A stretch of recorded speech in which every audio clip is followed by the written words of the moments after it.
Brush, Executive Director of the County Arts Commission. And this is just a really great celebratory day, not just for the Arts Commission and for the arts community, but for the community in general. It really is an opportunity to celebrate visionaries, celebrate people that are dedicated to the arts in this community, and those of us that are committed to preserving the legacy of our art, our cultural history. I wanted to take a brief few minutes this morning to recognize some of our city council members that are with us today. I want to recognize Councilman Frank Hotchkiss. If you guys want to stand. Frank serves as the liaison to the City Arts Advisor and is very supportive of many of the things we do in the realm of arts around the city. So thank you, Frank, for that. We also have with us today Kathy Murillo and Bendy White.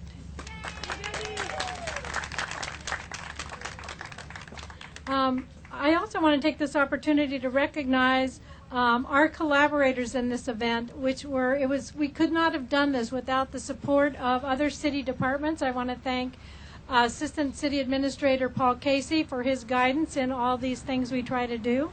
I also want to particularly thank Nancy Rapp, Director of City Parks and Recreation, and her staff for their dedication to helping collaborate and make all of the pieces work. I also want to recognize Christine Anderson with the Public Works Department and Jim Dewey and all of their staff for making things possible and helping with the permitting process and site supervision. So these things cannot happen without the collaboration and partnering with different departments and agencies. What I really want to concentrate on today is to really acknowledge this significant accomplishment. This would not have been possible without some significant visionaries early on in the process. What we ended up here with was a project that was made possible not just with the large donations, but with individuals and youth and kids and people writing $25 checks and putting whatever they can because they wanted to see this accomplished. And to me, that's the big message today, that this is a community effort. This piece of sculpture is not everyone's cup of tea. We acknowledge that. But I think it says a great deal. I think it says a great deal about the kind of community that we are, that it's like all of us working together that make these things possible. So that being said, I wanted to take an opportunity I'm not going to talk about all of the donors today, but I want to especially recognize a number of the significant contributions who really got the momentum. This, as you know, the fundraising for this languished for quite some time, and it wasn't until we got a major kickstart from a number of donors that it began to get momentum, and I think people began to believe, let's just do this thing and get it done. So first of all, I want to recognize David Jacoby, who was our first person who I really went to and said, David, please help us make this possible, and asked him to make a significant donation to have it serve as a matching grant. Shortly on the heels of David Jacoby and the Jacoby Family Trust, we got a significant contribution from the Robert and Mercedes Eicholz Foundation.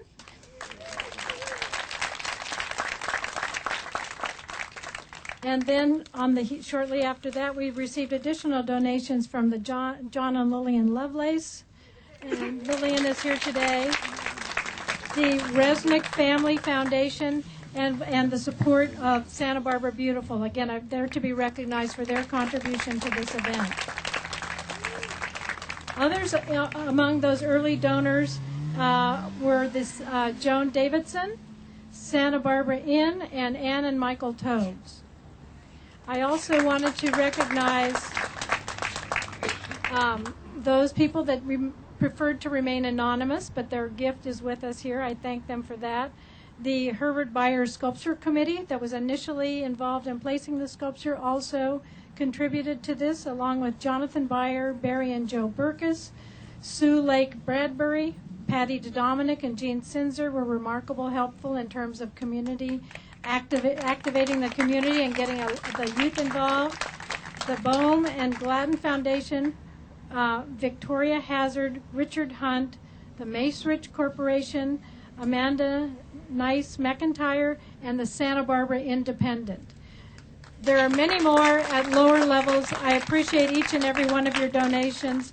And please note that there is a plaque acknowledging everyone, and I hope you all saw the wonderful placement of the thank you ad in the Independent. And we have, I see Marianne Partridge is here from the Independent. We want to thank them for support and helping us get the word out through that placement and the opportunity to acknowledge in print all of those that donated.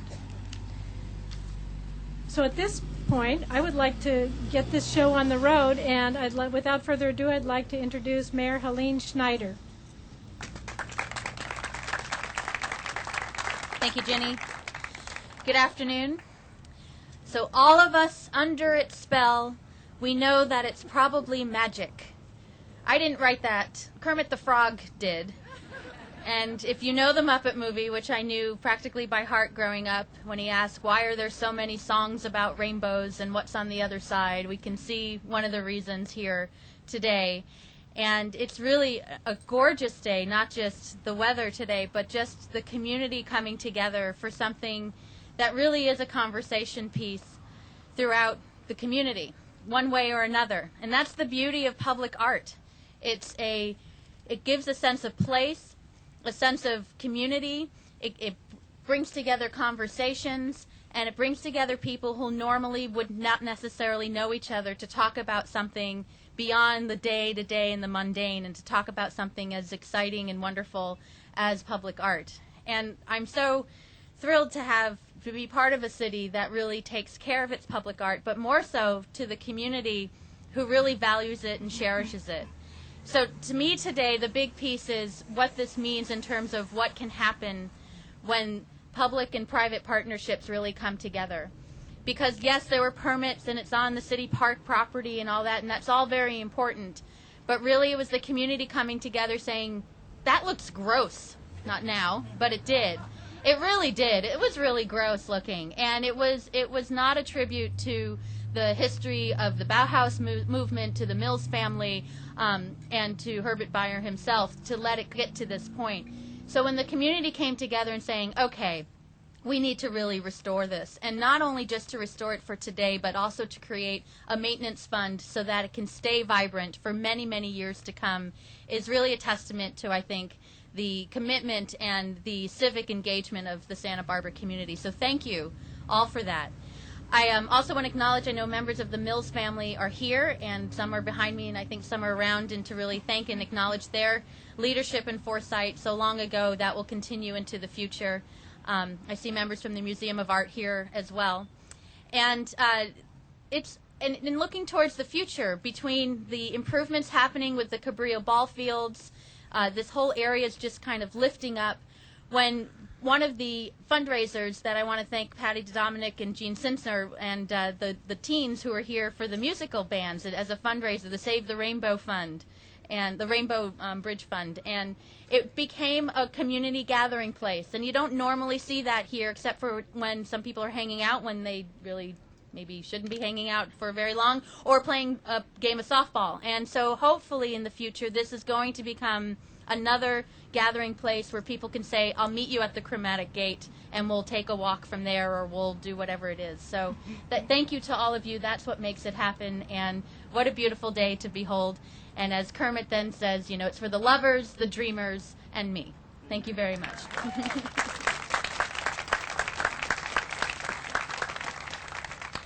Thank you, Mayor Schneider. At this point, I'd like to introduce Chris Yost, the City Poet Laureate, who has created a poem on this occasion.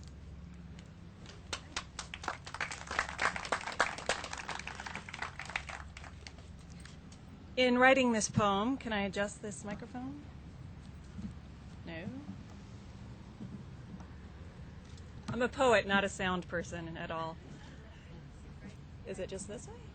There we go. Writing this poem gave me the opportunity to look into the history of this sculpture, how it came to be here. I never really knew what it stood for. I knew that this community was responsible for bringing it together. but it was inspired by Herbert Bayer's travels through Morocco, where they would have these gates as kind of signposts marking different counties in an area where you would have sand dunes and nothing would be recognizable. So you'd have these things as markers. And he designed this one as a marker for corporate headquarters for ARCO in Pennsylvania. It was supposed to be one of two, and they weren't actually built from what I understand. But this one is such a lucky sculpture, the luckiest rainbow of all time, that instead of sitting at ARCO headquarters in Pennsylvania, it gets to be here. And one of the things I found interesting with that ARCO connection, of course, being part of BP and petroleum, is it looks out on our beach that was so heavily impacted by the oil spill. And as the rainbow is kind of this sign of a covenant, it came to me that it seemed a good sign that this space donated by ARCO and facing this beach is somehow bridging that tension, bridging that divide. And also, I think it's perfect that Arco Iris is Spanish for rainbow. So you got the ARCO connection that way too. And this poem ends with a quote from an art critic in the LA Times who said, "This work may have been done in the last decade, but it comes from a time when people believed that art could make the world new again." Fata Morgana. In the desert, wayfinding gates guide travelers through unmarkable dunes. Phantom gates hover at the horizon, the Fata Morgana, a mirage of arrival. Here are welcoming Arco Iris, covenant between highway and the offshore rigs, in Arco Circle, a frame for the view. Designed to be anchored in a corporate park, Bayer's ghost sets this piece free. If rainbows can't manifest their own dreams, what chance do the rest of us have? Imagine covering the beach in black silk, the sensuous slick of it, at the lip of the water. But instead of silk, oil, thick and sickening. The rainbow bends under the weight of its own symbolism, marking the storm past. This rainbow says, remember, there was a breaking, then a healing, and a time when people believed that art could make the world new again.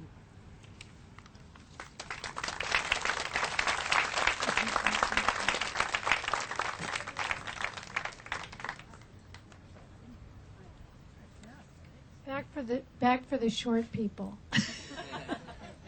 At this time, it's my great privilege to introduce Mike Mills, who's here representing the family of Paul Mills, to make some remarks today. Thank you.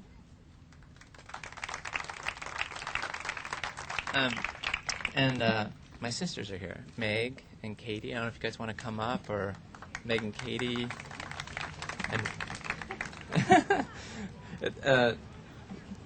you're getting heckled to come up. You have to come up now. In our family, we joke that we have a lot of strange siblings, not just us, but there's the Oakland Museum of Art, that pretty much my parents' child, also the Santa Barbara Museum of Art, and the Chromatic Gate is one of our other siblings. We grew up with these projects constantly happening, constantly being a very intense part of the house.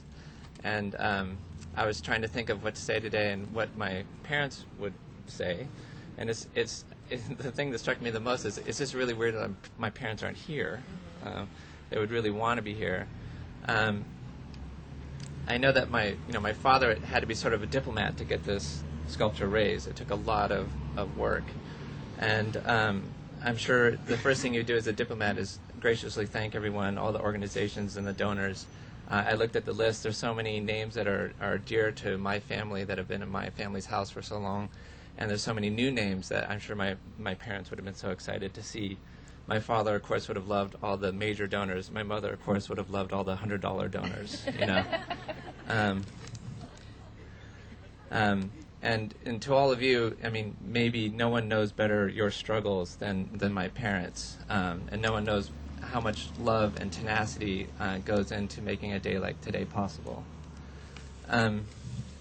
But I was thinking, and I'm not sure my dad would have said this, but underneath his sort of official art historian, museum director voice, I was trying to think what he would have really felt like today. And I think that just as a person, Paul Mills would be quite emotional and very moved by what you've done. He'd just simply be so grateful, so thankful, so relieved, and so touched that you cared, and that you could save the Chromatic Gate when he couldn't.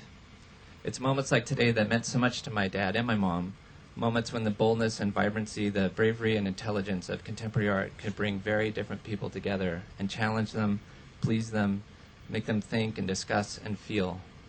My parents like these moments to require a lot of work and a lot of dinner parties. They like their projects to try the patience of many organizations, even the city. And most dearly, they knew that these moments needed a lot of donors who really believed and really cared. So to us, I think the Chromatic Gate is a perfect expression of their faith in art. The gate says that art is for everyone. And the gate marks a space that's beyond profit or obvious use, that's dedicated to the idea that art can bring life and possibility to hearts and minds. So I think my dad would just feel a great sense of camaraderie, and my mom would drag you all up to the house to somehow feed you handily and give you her version of how it all really happened, which would be the truth. So congratulations to everybody. Yeah.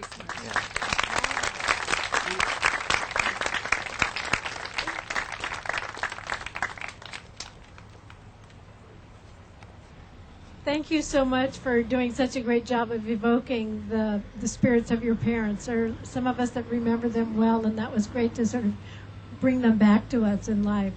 At this point, it's my great privilege to introduce Rita Ferry. Is that right? Yes, who's going to give you the scoop on just what goes behind the scenes in making this remarkable gate look as fabulous as it does.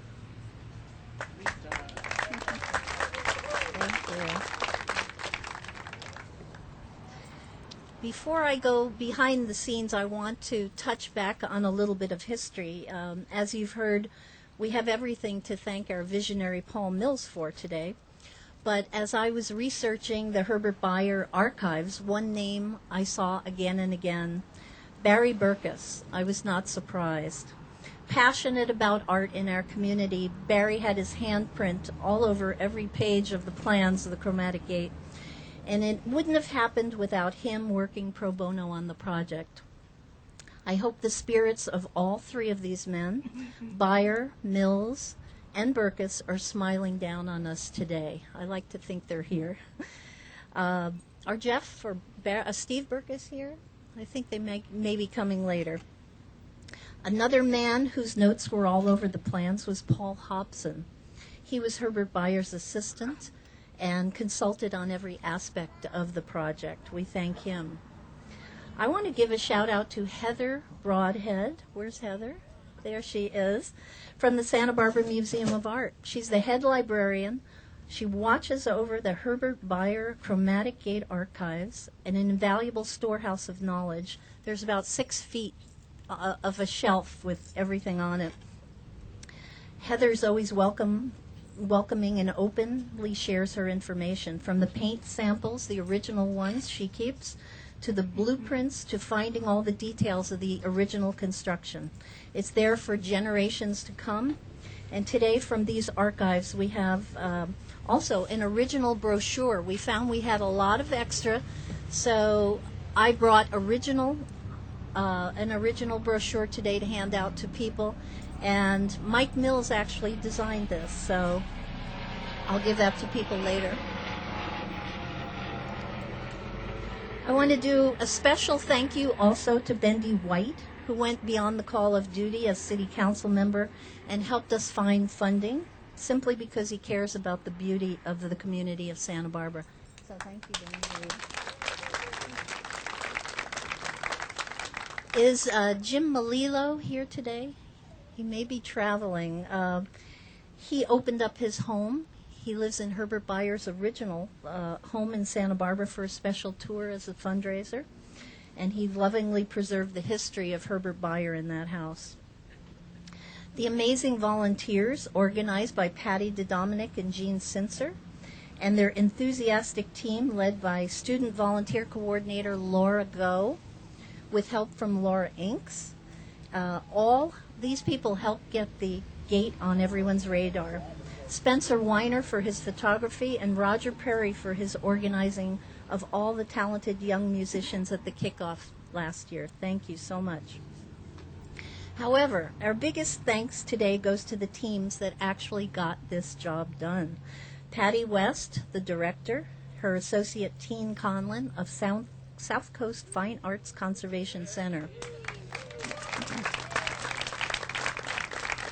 They organized and engineered every aspect of this restoration, from ordering and consulting on the matching of the colors, getting all the permits, tracking all the expenses, to inspecting every step of the painting process. Patty West did a Herculean job to get us to this point. They also continue the history of the involvement because Carol Kenyon of the South Coast Fine Arts Conservation Center was involved in the original restoration in 2000.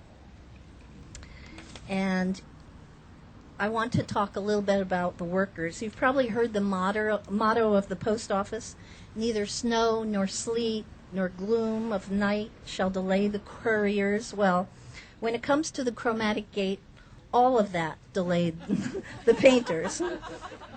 We had cold, we had fog, we had rain, we had wind, we had sand blowing. And it all made it very difficult to restore the gate on site. But Michael Fitzpatrick, are you here, Michael? Where is Michael? Michael Fitzpatrick of Michael Fitzpatrick Auto Refinishing led every aspect of the painting, and his crew of amazing craftsmen, Ruben Mijangos, Marcelo Santiago, Fernando Silva, and Taylor Smith, made it through. They were careful and meticulous with every aspect of their work. And I want to give you, someone came up to me right before this and said, why did it take so long? What was with the painting? So I'm going to give you a very fast condensation of everything that it took to get this painted. And this is for all those people that kept emailing me saying, all I need is a spray can of paint and a step ladder, and I'll do it for you. Here's what you'd have to do. Get permits, set up scaffolding, porta potties, fencing, scrape lichen, dirt, and moss off the top of the sculpture, sand down the top coat of the sculpture, discover that there was more rust and metal damage than early inspections revealed, and repair that by more sanding, grinding, sandblasting. Fill in the damage, smooth and sand it again. Clean every inch of the sculpture again with acetone to remove dust and residue. Spray 3 coats of primer onto the surface of the sculpture to ensure a long-lasting surface of paint to adhere to. Now, sand it again. Fill in any imperfections. Sand it one more time, and clean it one more time. Tape off the sculpture for application of each color. Start at the top, work down, one color at a time, wait 24 hours, apply a UV coat, wait 24 more hours. Do all of this without the climate control of an indoor painting booth. Like a sailor, check the weather every morning. Rain, fog, wind, cold, excessive heat, all means no painting today. In addition, completing all sanding, repair, and painting while 20 feet up in the air at times, wearing respirator masks, working on your knees, and upside down like Michelangelo. So I say to all those anonymous people, no, you and your can of paint and stepladder would not have done this job. These painters are artists in their own right, and they have completed an incredible job that many would not and could not have attempted. I want to say all those names one more time. It's so important. Patty West, Teen Conlon, Michael Fitzpatrick, Ruben Mijangos, Marcelo Santiago, Fernando Silva, Taylor Smith. On behalf of all of us today, we thank you for returning Herbert Bayer's Chromatic Gate back to its original glory. Today, I do not want them to be unseen and unsung heroes. On behalf of the Arts Commission, to the City of Santa Barbara and all its citizens and visitors to our beautiful city, I want us to give them the greatest gratitude and loudest applause for an incredible job well done. They are now part of our art history. Would they step forward? Michael, come up here. Patty. King.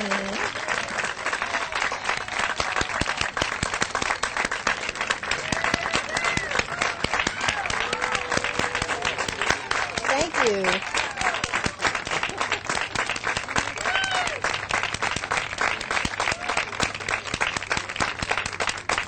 Thank you so much. Thank you. And go get your car painted at Michael's. Thank you. That's all I have to say.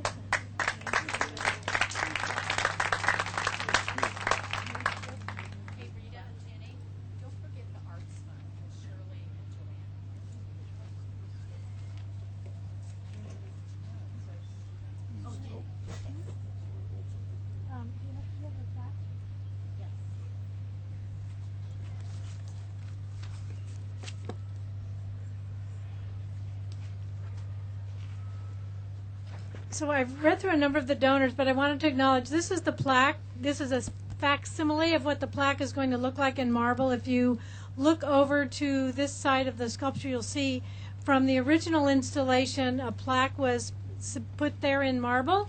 This is going to be the new updated version that acknowledges all of the donors. And so again, you've seen the list in the paper, but again, this will be an opportunity as people come to visit the gate. And we're going to have a photo op with this a little bit later, but I just wanted to acknowledge that. I also wanted to recognize, because we're calling out a lot of people that supported this today, and we've also talked about in terms of the continuity of the connection between the original gate. And there are two individuals I wanted to recognize that I didn't mention further. I mentioned the Herbert Bayer Steering Committee, but I wanted to acknowledge Joanne Holderman and Shirley Detman, because they've been through it from the beginning until now. And because of their connection to that original sculpture and the placement, they were very involved again in the second phase. And because of their connection to the Arts Fund, they were also very significant, very involved in getting the Art Fund also involved in helping with those events that we did with the youth. And so Shirley and Joanne, thank you so much for that. And at this point, I would like to introduce Nancy Rapp, who's going to talk a little bit about what the Parks and Rec Department have in store for this part of the Cabrillo Ball Field in the future.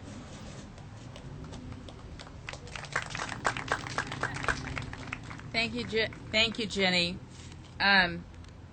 Just a couple of things. I do want to acknowledge and extend appreciation and have you join me in that to Santos Escobar, our Parks Manager, Jill Zachary, our Assistant Parks and Recreation Manager, and their staff.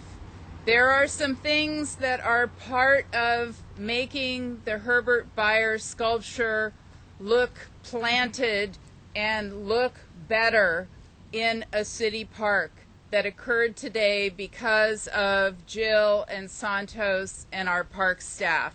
Small things like restoring the turf, small things like looking to the area surrounding the Chromatic gate to refresh it.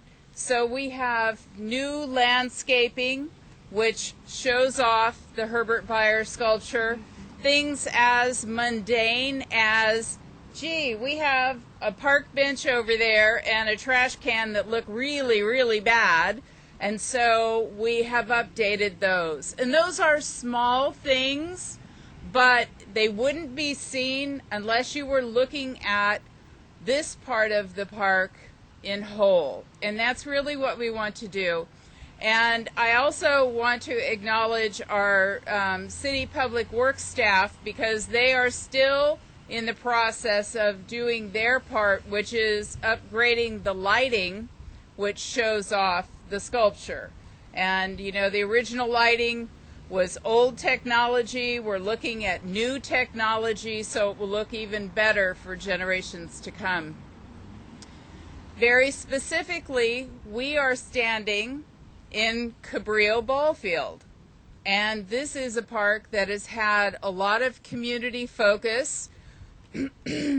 It's been a sports facility serving the community for years, but it has become more of a problem that people talk about in recent years because of some of the challenges we have with who is hanging out at the park. So the community has come forth and said, let's add new life and re-energize this park and take it back. And so we have spent some time talking to people in the community. We have slowly eked out little money here, little money there, and in the city's capital program are some additional funds to do some pretty substantial park improvements here.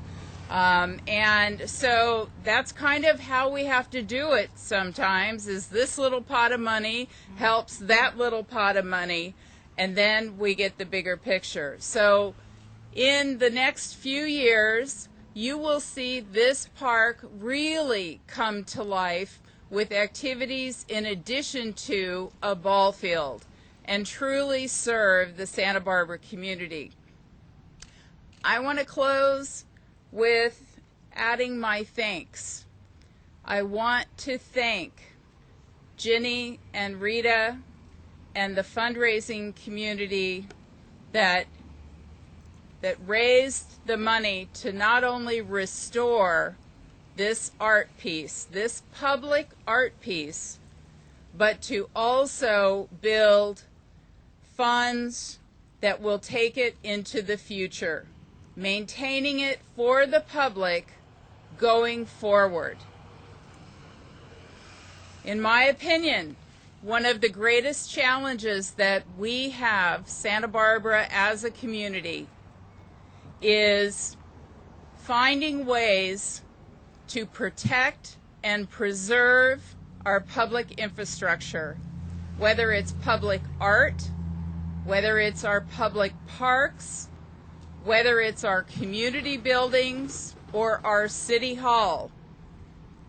We have got to find a better way to make sure that all of these facilities are in the best condition that they can be in for our community, both today and for future generations. And from a Parks and Recreation perspective, we like to draw people's attention to what the outcomes were when the Carrillo Recreation Center underwent its $6 million renovation.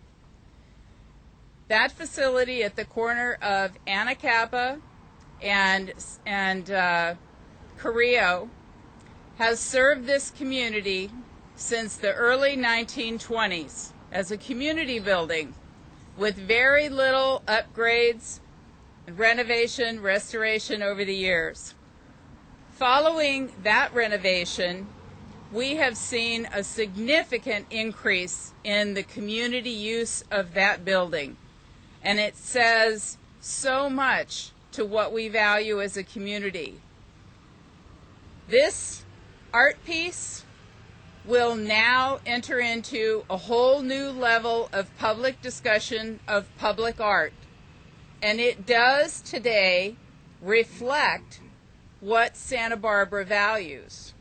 The same is with our public infrastructure. So, in closing, we could not do it without community involvement. We could not do it without the public and private partnership. It has to be that way. And I so appreciate Ginny and Rita for their leadership, for working with us to see how we could help make it happen. It wasn't easy on a number of levels, but it did happen. So I really want to thank everyone involved for what we've accomplished today. Thank you. I just want to thank you again all for coming out. I want to mention two things before you all go on your way. There is a wonderful reception that's going to take place right across in the Vineyard Terrace, thanks to the Fest Parker.